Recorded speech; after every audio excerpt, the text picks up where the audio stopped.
House number 19 is the Gilchriest Glover home. It is located at 115 High Street, Block 8, Lots 1, 2, 7, and 8. It was built by Dave Gilchriest in 1906, and it is a good example of the Victorian Queen Anne architecture. It is wood frame with center passage plan. It is on pier and beam. It has wood sash windows, 2 primary entrances, and 4 fireplaces. One is upstairs. The living area is almost 3,000 square feet. The road in front of the house was the road to Jasper. There was no bridge, so folks had to ford through Caney Creek to get to the other side. David's grandson, Charles Chili Glover, a mayor of the city of Newton, and his wife Irene inherited the home in 1984. Irene Matthew Glover still lives here. Listen to Miss Glover talking to 3 members of our historical commission about the Gilchriest family living in this house. One interesting fact Miss Glover told, but it wasn't recorded, is that one of the downstairs rooms was considered the stranger's room. This was a room that had an outside door entry from the front porch, as well as a door that entered into the house. That door could be locked from the inside of the home, so the stranger would not have access to the home without permission. Charles always loved this place. He said when he's a kid he thought that he lived in the best place in Newton. He said you live right here near town. He said you could go downtown, you could walk to school, you could walk to the football games when it was out at the park. He said you could go everywhere, and Miss Sear worked, and he said they were free. He and Elbert were free to go anywhere they wanted to, anytime they wanted to. Miss Sear was working, making a living, and couldn't watch them too much, because I know she said one time she came home after she'd got off from work, and the boys had all been down here and they'd been in a pillow fight, and they had busted every pillow she had, and feathers was everywhere. How long had the Moores lived here? Do you know? No, I don't know. But We got the information. They said he had a thing in the middle of one of the bedroom floors, so that he could chain a prisoner, and he could move around in the room. Because this was the jail, the other old house was the jail, and everything. He was the law. Yeah.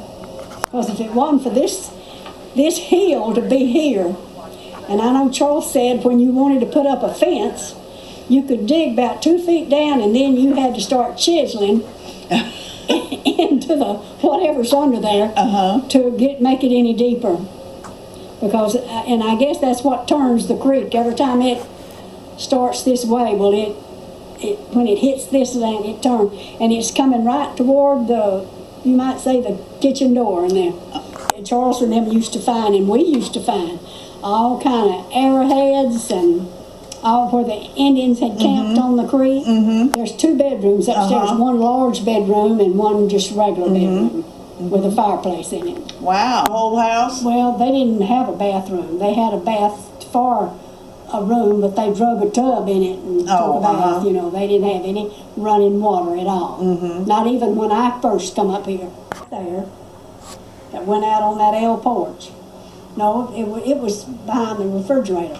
And that was the bathroom right there.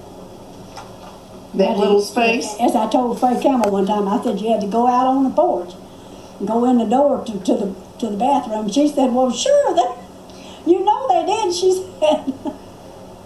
Said it would be real private back then. I said, well, it was. This home is actually on the site of the first dwelling built in the township of Newton.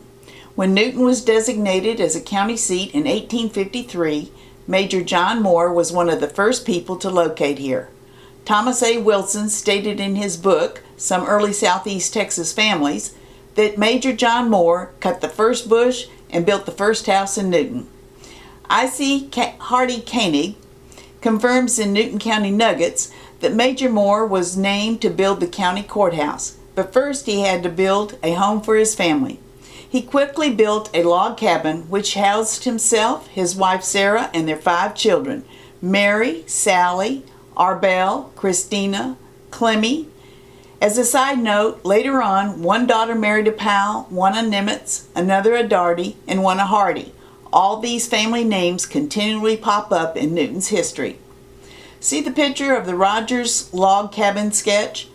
Major Moore's cabin would be very similar to it. Log cabins went up quickly using the most abundant material in East Texas, wood. Log cabins had log walls, 1 to 3 room layout, sometimes with a centered passage called a dog trot. Note the mud chimney. As you will recall, Mrs. Glover mentioned that Major Moore used one of the log cabin rooms to hold prisoners. The Major was Newton's first county clerk. He kept the county records in a large wooden box nailed to a beech tree in the corner of his yard. When the Fuller family moved to the town of Newton, there were only 4 buildings: Moore's log cabin, the Blewett home, which is house number 18, the Blewett General Store, and Barry Layton's saloon. Please drive to house number 20.